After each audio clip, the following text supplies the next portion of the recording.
Welcome into your PFF Draft Review, powered by PFF Edge and Elite.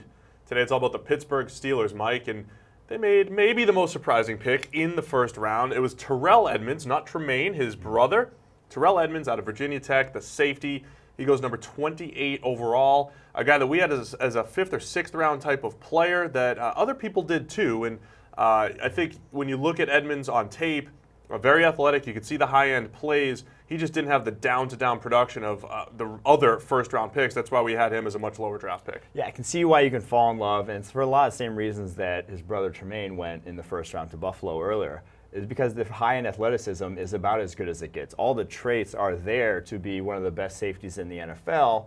You're just banking on the fact that your coaching staff can coach that guy into being a productive football player because he just hasn't been up to this point. We saw them try to do it a few years ago with Sean Davis, another guy, all the athleticism in the world, all the ability, but never quite put it together once he got to the NFL. We didn't even have Sean Davis on our draft board. They took him in the second round, and now he was our lowest graded safety in the NFL last season. So they're doing it again. Maybe they move him to linebacker to sort of exacerbate some of those issues that he has with instincts and reading routes and that sort of thing, but I'm not sure that it's going to be worth the first-round pick then if they do that. Yeah, you could definitely see the movement skills on film, but he always seemed like he was just a step out of position. There was a lot of passes thrown his way where just a step out, you know. And again, it's learning football. He is still young, but the peak PFF grade is 76.8. That was in 2016. So, you know, in our world, it's just a little risky when you look at that, you know, as a first-round pick with Edmonds. But I do think the rest of the picks for the Steelers looks pretty good. We start with second round wide receiver James Washington, number 60 overall, a guy that we had some debates internally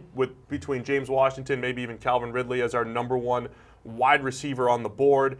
We had some guys really fighting for Washington, a guy that was so productive at Oklahoma State and then showed it at the Senior Bowl as well. Yeah, when you go watch him going up against the Big 12 corners there at Oklahoma State, you always sort of had that in the back of your mind. Is this actually real? Is this actually going to translate? And then we go and watch him at the Senior Bowl, and oh yeah, it was real there. You look at some of these plays that he had on tape, see him again against press coverage there. He absolutely dominated press coverage. Clean release off, gets himself a clean release all the way down the field, and then the little separation at the catch point. We saw him do that again and again at Oklahoma State, and he did it there at the Senior Bowl. Last one here, the separation at the line of scrimmage. That's going to be the biggest thing with him because if you can't press coverage is the main limiting reagent to wide receivers translating from college to the NFL because they just don't see it in college. And it's so big being able to get that clean release. Washington already so good at it that I think he's going to translate quickly at the NFL level. So he led the nation with 815 yards on deep passes. And then, again, we went in with some question marks, but the Senior Bowl, and you go check out those grades because we graded every rep. We're showing you the reps, but we graded every single one.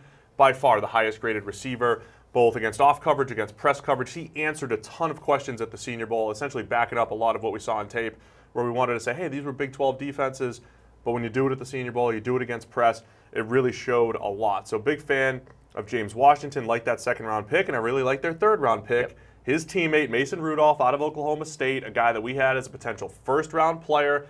We heard a lot of rumors that if the Buffalo Bills didn't get their guy Josh Allen, by the way, Allen, we did have Rudolph over Allen on our draft board, but if the Bills didn't get Josh Allen, they were really considering taking Mason Rudolph in the low 20s in the first round. I think that shows a little bit of, you know, draft value being dependent on teams more so than players sometimes.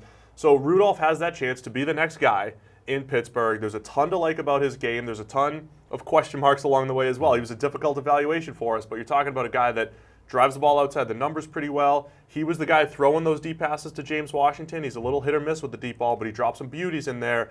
He was really good in some key areas throughout his career. Yeah, the interesting thing, though, with him is, like you mentioned, he is so good on those deep outs, that sort of routes, but does not have the traditional NFL arm strength that people say, oh, this guy can throw the deep out. But his timing on those routes, which was so impressive to me, and that's almost a bigger thing in my mind than just pure arm strength. How you throw with timing, and Rudolph was very good in that regard. Yeah, deep outs and comebacks, face mask high.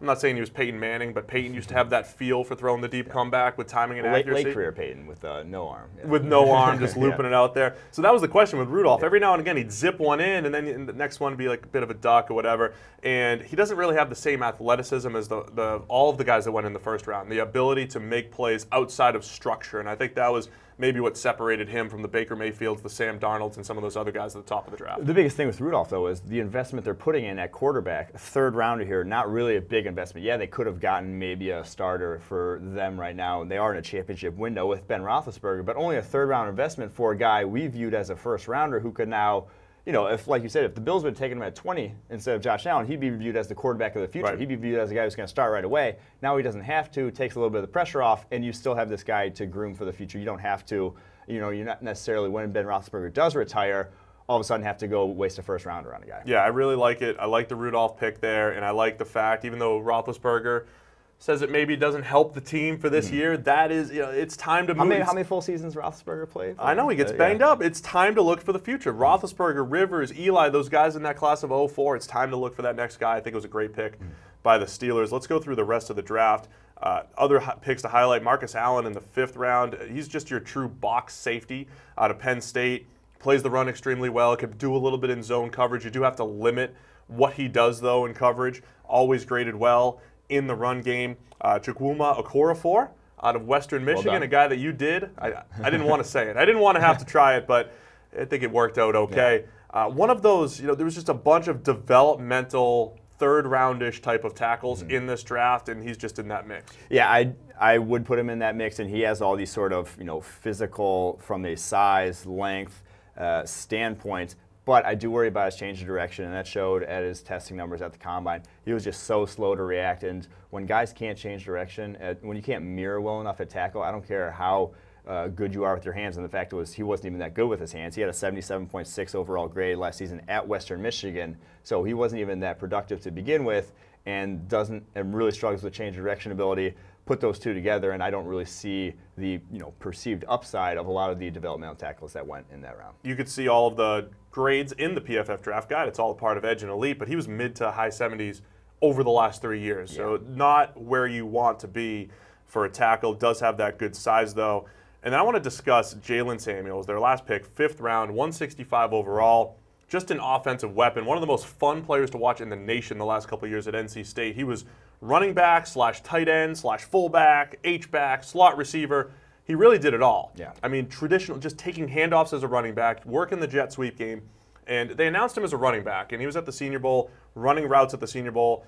You have to watch some of this stuff, though. When he was isolated on a linebacker, just look at the type of weapon that the Steelers have added to this offense. You put him on a linebacker with a two-way go, and it's not even close. And this was a consistent theme with Samuel at the Senior Bowl. You put him one-on-one, two-way go, and again, boom, he's gone. I mean, that's crazy separation for a running back against a linebacker, and, you know, show that he can line up in all these different places and get the job done. Really like what Samuels brings to the table as the Steelers just continue to reload with more playmakers. Yeah, it's a really interesting pick, and I can't believe he lasted all the way to the 5th round, because we kept hearing GMs and even coaches talk about what they look for in some of these running back prospects, and they talked about receiving skills and how they wanted that to be primary. And Jalen Samuels has about as good a receiving skills as any. I mean, he was a tight end there at NC State. He is, you know, basically a wide receiver coming out here. Has as good a receiving skills as any back in this class, and all of a sudden drops all the way to the 5th round. Now I know he's not as polished as a runner as some of these other guys, but it's hard to argue with, like what we just saw there on tape, the way he runs routes out of the backfield and from slot or out wide. You can do a lot of things with him, and so just having that weapon next to Le'Veon Bell, where you could even get them both on the field at the same time, is going to give some headaches for defenses. Yeah, you can't treat him as a traditional tight end. He did have to do some tight end type stuff at NC State. Was not great as a run blocker, grading in the 50s and 40s 3 out of the 4 years there. But really like Jalen Samuels as an offensive weapon for the Steelers. That's your PFF draft review, and it's all been powered by PFF Edge and Elite.